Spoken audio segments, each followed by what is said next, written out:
తెలంగాణలో గ్రామ పంచాయతీ ఎన్నికల నగారా మోగింది. 3 విడతల్లో డిసెంబర్ 11, 14, 17 తేదీల్లో ఎన్నికలు నిర్వహించనున్నట్లు రాష్ట్ర ఎన్నికల సంఘం షెడ్యూల్ విడుదల చేసింది. ఉదయం 7 గంటల నుంచి మధ్యాహ్నం 1 గంట వరకు పోలింగ్ జరుగుతుంది.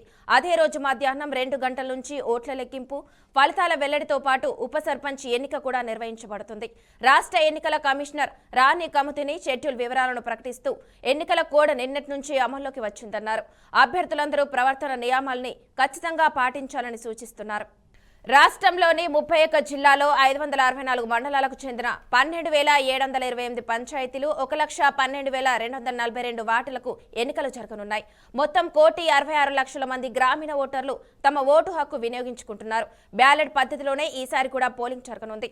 నోటా ఎంపిక కూడా ఉంటుందని స్పష్టం చేశారు. ఇక హైకోర్టులో స్థానిక సంస్థల ఎన్నికలపై విచారణ పూర్తి కాకుండానే షెడ్యూల్ విడుదలైందని, న్యాయపరమైన సమస్యలు వస్తాయా, బీసీ రిజర్వేషన్లు తక్కువగా ఉన్నాయని, రాష్ట్ర వ్యాప్తంగా ఆందోళనలు జరుగుతున్నాయన్న ప్రశ్నలపై కూడా కమిషనర్ రాణి కుముదిని మౌనం పాటించినట్లు సమాచారం.